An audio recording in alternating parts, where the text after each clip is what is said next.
బంధించి అంటాడు, మేము పద్యము నిలబెడుతున్నాం, దానికి మీరు నమస్కారం చేయాలి, మొక్కాలి అని చెప్పినప్పుడు దానియేలు కానీ షడ్రక్ మిషక్ అబేద్నెగోవులు కానీ వారున్న యూదులందరూ అంటారు కదా, రాజా నువ్వు చెరలో చూసి మమ్మల్ని చంపినా ఇష్టమే అన్నాడు.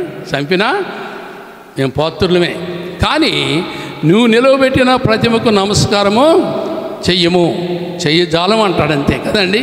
అంటే రాజుగారికి ఏమొచ్చిందండి? రాజుగారి కోపం వద్దా? పోయిన మరో శుక్రవారం కూడా నేర్చుకున్నాం, కోపాన్ని గురించి శుక్రవారం నేర్చుకున్నావా? గమనించండి కదా, కోపం అనేది వచ్చింది రాజుగారికి. రాజు కోపం ఏమైనా చేయగలిగిందా? మరి కోపపడి మనం ఏం చేయగలుగుతామా?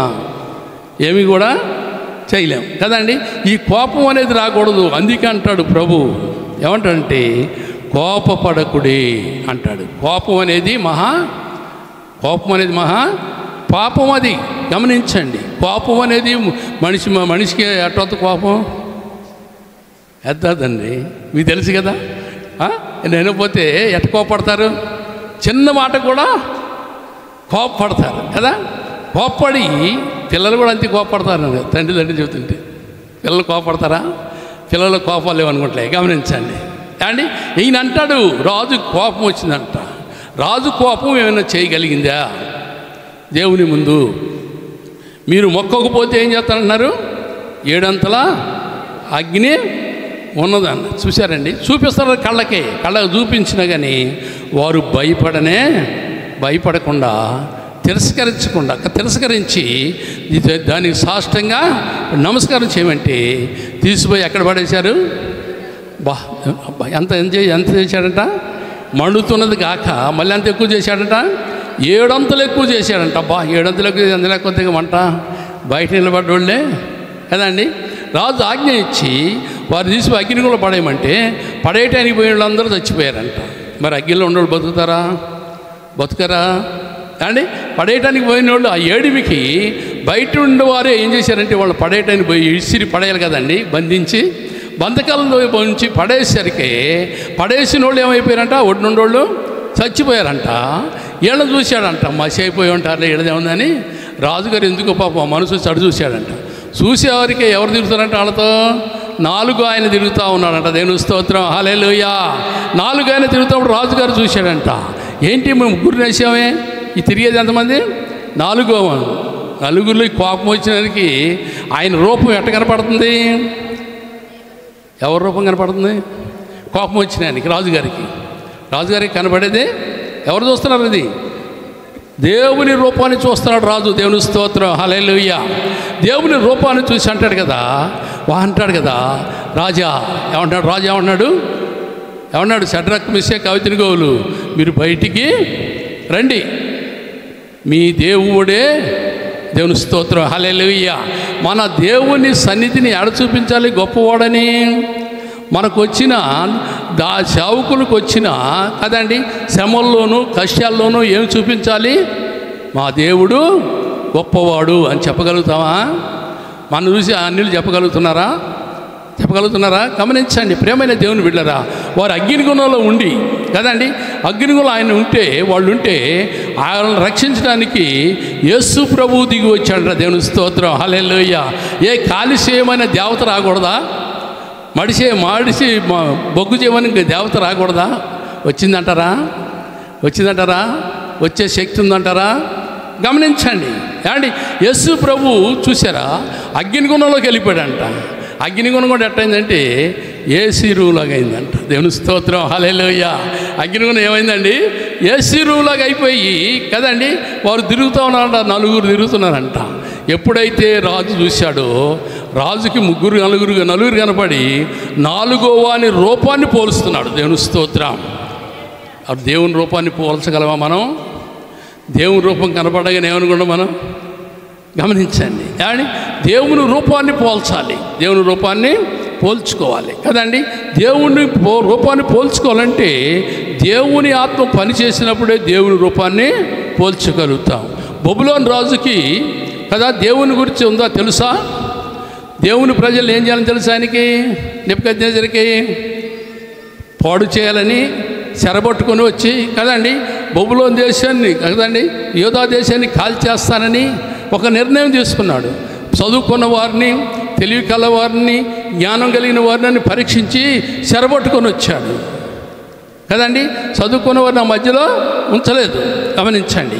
అక్కడికి వచ్చి వారందరిని చెరదీసుకొని అగ్నిగుణాన్ని చూపిస్తున్నాడు. చావులకు వచ్చే బాధ ఏంటో తెలుసా? చావులకు వచ్చే బాధ ఏంటో తెలుసా మనకే? అతనే లేదా చావుకు అండి.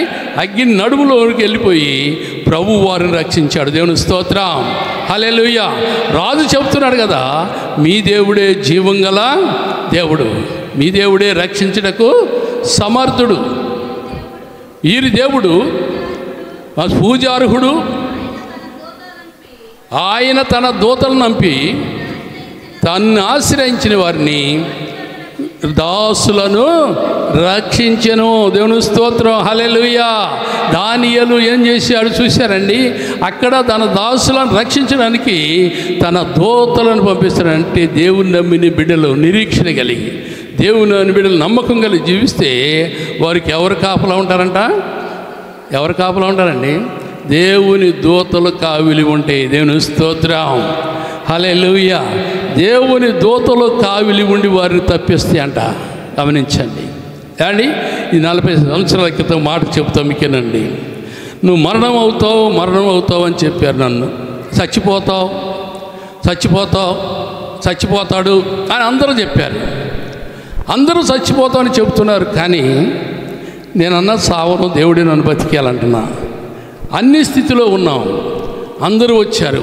ఒకరోజు అందరూ అంటారు కదా, ఇక లేదు కాళ్ళు మొహం వాసింది. ఏమంటారు? కాళ్ళు మొహం వస్తే ఏమంటారు? ఇక లాస్ట్ స్టేజీ అనుకుంటారు. ఆ స్థితిలో ఉన్నప్పుడు ఇద్దరు ఉపవాసం ఉండి ప్రార్థన చేస్తున్నాం. నీ చిత్తం ఏది ఉందో ప్రభు అది జరిగించంటే, మంచం కాడికి వచ్చి దేవదూతలు కాళ్ళకెళ్ళొకళ్ళు తలకెళ్ళొకళ్ళు నిలబడ్డారు. ఆయన ఏం చేస్తానంటే మా స్థలం చుట్టూ తిరుగుతూ ఉన్నాడు. తిరుగుతున్నప్పుడు అమ్మగారు అంటుంది కదా, దొంగలు వచ్చారు, లే దొంగలు వచ్చారు అంటుంది. ఆ దూతలు చెబుతున్నాయి కదా, దొంగలు కాదులే, మేము వచ్చాం, దేవదూతలు వచ్చాం, మిమ్మల్ని కాపాడతాం. హల్లెలూయా. కాపాడి దేవుని కృపను బట్టి 40 సంవత్సరాల క్రితం చచ్చిపోవాల్సిన దేవుడు ఇప్పుడు వరకు బతికిచ్చాడు. దేవుని స్తోత్రం. ఎవరు కాపలా ఉన్నారు? దేవదూతలు కాపలా ఉంటే తన నమ్మిన బిడ్డలకి. అందుకే వీళ్ళు అగ్నిగుండంలో పడితే ఎవరు కాపలా ఉన్నారు? దేవుని దూతలు కాపలా ఉండాలి. దేవుని దూతలు కాపలా ఉండాలి. వారు ధరించుకున్న వస్త్రాన్ని ఇప్పుడు ఈ లోకంలో ఎక్కడ మేము చూడాలి. వాళ్ళు కిరీటాలు పెట్టుకొని వచ్చారు. కిరీటాలు కూడా ఎప్పుడు కనపడాలి నాకు. దేవుడు ఆ దర్శనం చూపించిన దర్శనాన్ని దేవుడు తప్పకుండా నెరవేర్చేవాడు దేవుడు కదండి. అందుకే ఆయన దూతలు కావిలి ఉండంట వారిని అగ్నిగుండం నుండి బయటికి తీసింది. దేవుని స్తోత్రం. అందుకే రాజు అంటాడు కదా, వీరి దేవుడే పూజారకుడు, వీరి దేవుడే రక్షించుటకు సమర్థుడు కదండి. ఎందుకంటే మనం దేవుని వైపు చూస్తూ దేవుని వెంబడిస్తే దేవుని దూతలు మన ఎన్నడూ విడిచిపెట్టేవి కాదు కదండి. సేవకులకి శిక్ష రావచ్చు, శ్రమ రావచ్చు, కానీ వాటి నుండి తప్పించడానికంట మనకెవరు తోడుండాలంట? దేవుని దూతలు తోడుండాలి. మనుషులు తోడుండి మంది మారుబలం కలిగి నేను తప్పించబడతాను, నాకు ఎంతోమంది ఉన్నారు అని అనుకుంటే ఎవరు తప్పించేవారు లేరండి. మనల్ని తప్పించేది ఎవరంటే ఆయన దూతలు కావిలి ఉండి కదండి. ఆయన దూతలు కావిలి ఉండి వారిని తప్పించను. అందుకే ఆయన ఏ దేవుడు అంటే ఆయన పూజార్హుడు. ఏం చేసే దేవుడు? పూజార్హుడు. పూజింపదగినవాడు, ఆరాధింపదగినవాడు, లేవనెత్తేవాడు. ఆయన పరిశుద్ధుడి కనుక ఆ రాజుగారి కన్నులు తెరిపించాడు. దేవుని స్తోత్రం. ఇవాళ కూడా మన కళ్ళు తెరబడతాయి. మన కళ్ళు మూసిపోయి ఉంటాయా? గమనించండి.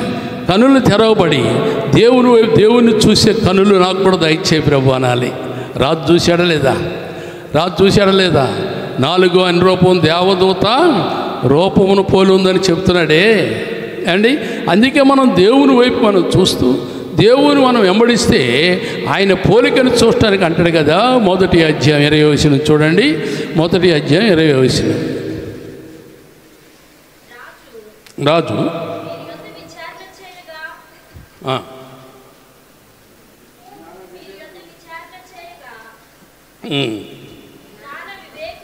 బా దేవుని స్తోత్రం. దేవుని బిడ్డల దగ్గరకు వచ్చి విచారణ చేస్తే, విశ్వాస దగ్గరకు వచ్చి విచారణ చేస్తే ఏం దొరకాలంట? ఏ మాటలు దొరకాలండి? ఏం దొరకాలా? సీరియల్ మాటలు దొరకవా? సీరియల్ చూసే మాటలు దొరకవా? సీరియల్ మాట చెప్పుకుంటాం కదా, ఫోన్లు చేసి కూడా అడుగుతాం కదా, అవి దొరకవద్దు. అవి దొరుకుతాయా? ఆయన అంటాడు, యోధా దేశం నుండి బబులోను దేశంలో ఇశ్రాయేలు చెరబట్టుకొని వచ్చి ఉంటే వారి దగ్గరకు వస్తేనంట ఏ మాట దొరికిందంట? జ్ఞాన వివేకము కలిగిన మాటలు దొరుకుతున్నాయి. దేవుని స్తోత్రం. హల్లెలూయా, హల్లెలూయా. రక్షించబడ్డ మన దగ్గరకు వస్తే ఏం దొరకాలి? ఏం దొరకాలండి? ఏ మాటలు దొరకాలి మన దగ్గర? జ్ఞానం కలిగిన మాటలు, దేవుని మాటలు క్రైస్తవుల్లో దొరకాలి, విశ్వాసలో ఉండాలి. వీరి యొద్ద విచారణ చేయగా జ్ఞాన వివేకము గల సంబంధమైన ప్రతి విషయములో వీరు తన రాజ్యం అందంతటను శకుని గాండ్ల కంటెను గారడి విద్య గలవారి కంటెను ఇది 10 వంతులు. దేవానికి స్తోత్రం. ఎంత అంటండి? గారడి వారి కొరకును కదండి, మంత్రికుల శక్తులు కొరకు చేసేవారి కొరకంటే ఈ దగ్గరున్న జ్ఞాన వివేచన ఏంటంటే 10 అంతలు ఎక్కువగా ఉందట. దేవుని స్తోత్రం. హల్లెలూయా. క్రైస్తవుల దగ్గర ఏం దొరకాలండి? జ్ఞాన వివేచన ఆత్మ కలిగి ఉండాలి కదండి. క్రైస్తవులు ఎప్పుడు మాట్లాడినా జ్ఞాన వివేచన కలిగిన ఆత్మ కలిగి జీవించాలి. అది లేకపోతే ప్రయోజనమైనది కాదండి. జ్ఞానం కలిగిన మాటలు రావాలి. ఏ మాట రావాలి? మన దగ్గర ఏం దొరకాలి? మన దగ్గర ఏం దొరకాలి? వింటున్నారు కానీ అయ్య గారు అదా, ఇంటికి పోయా చెప్తారు ఇంటి అమ్మటోళ్ళు, అవునా కదా? మన సంగతి ఏంటి? మన సంగతి ఎవరు చెప్పాలండి? ఇంటి అమ్మటోళ్ళు చెప్తారు కదా. దాన్ని ఊరు పోయి చెబుతూలే. మనమైతే ఏం చేస్తాడు? ఇంటి అమ్మటోళ్ళు లేకపోతే పెద్ద పులి కథ చెబుతాడంట. ఎవరు లేకపోతే? ఇంటి అమ్మటోళ్ళు లేకపోతే పెద్ద పూలు కథ చెబుతాడంట. ఎందుకంటే ఉండు రోజులు లేకపోతే పెద్ద పూలు మీద కలపడ్డాను, పొడిచాను కదా, చంపేశానని చెబుతూ ఉంటాడు. అట్టానే మన దగ్గర ఏం దొరకాలి? ఎప్పుడు కదిలించినా జ్ఞానం కలిగిన మాటలు దొరకాలి, వివేచన కలిగిన మాటలు మాట్లాడాలి కదండి. ఆ వివేచన కలిగి మనం జీవించకపోతే, జ్ఞానం కలిగి జీవించకపోతే యవనస్తులు వీళ్ళు, దానియేలు యవనస్తులా కాదా? షడ్రక్ మిషక్ అబేద్నెగోలు యవనస్తులా కాదా? యవనస్తులు కూర్చుంటే ఏం చేస్తారండి?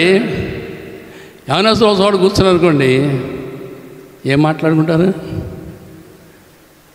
యవనస్తులు పిల్లలు తెలుసులే అంటే మన పిల్లలు అటు కూర్చున్నాడు కాదుగా, మన పిల్లలు అటు పోయాడు కాదుగా. గమనించండి ప్రియమైన దేవుని బిడ్డలారా, యవనస్తుల దగ్గర పోయి విచారణ చేస్తుంటేనంట జ్ఞాన వివేచన కలిగిన ఆత్మ కలిగిన మాటలు వచ్చినాయి అంట.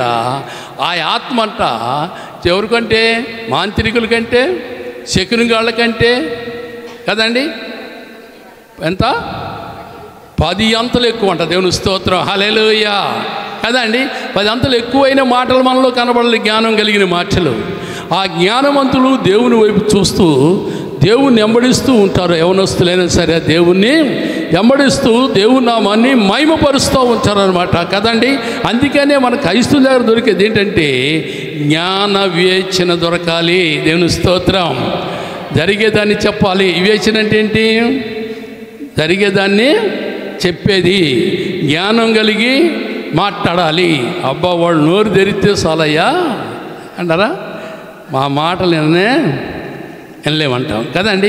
మనం జ్ఞానం కలిగి ఎప్పుడు నడుస్తాం? వివేచన కలిగి జీవిస్తే అంటాడు కదా. చూడండి 6వ అధ్యాయం 10వ వచనం. 6వ అధ్యాయం 10వ వచనం.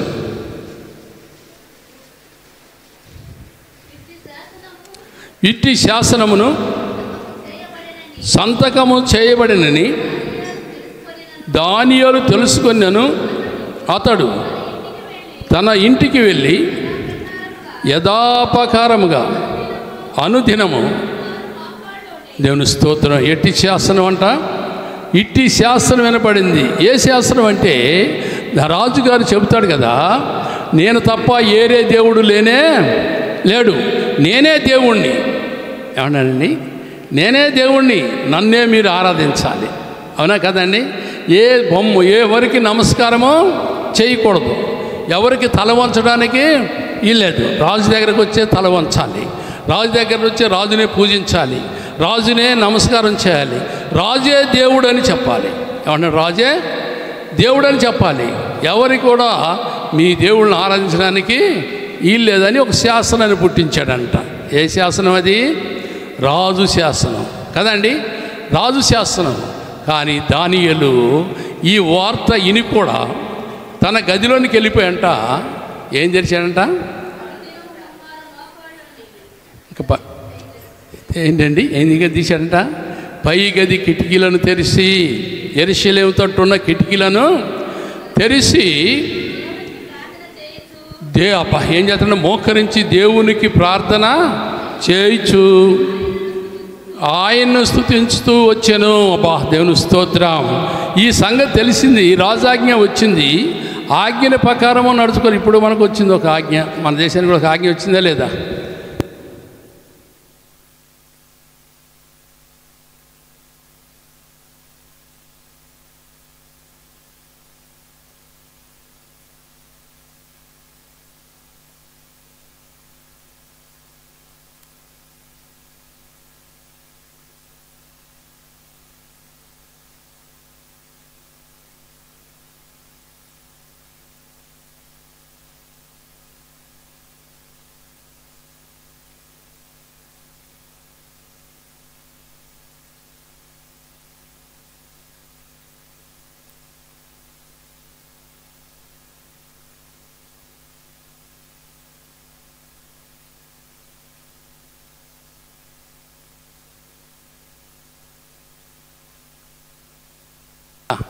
అండి ఆ సంగతి విని కూడా దానియేలు రోజుకి 3 మారు కిటికీ తెరిచి యెరూషలేము తట్టు మోకాళ్ళుని ఏం చేశాడంటండి?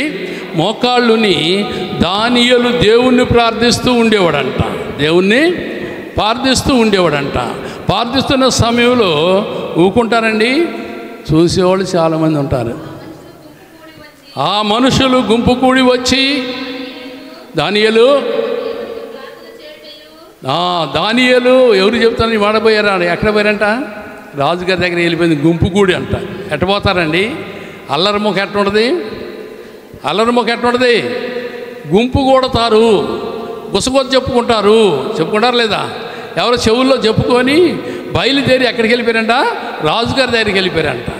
అండి రాజుగారి దగ్గర పోయి అల్లరికి మొక్క వెళ్ళిపోయి దేవునితో కలిసి కదండి కలవకుండా వెళ్ళిపోయి దానియేలు గురించి ఏం చెప్తున్నారంట? న్యారోపణ చేస్తున్నారు. ఏం చేస్తున్నారు? ఏమని చెప్తున్నారు?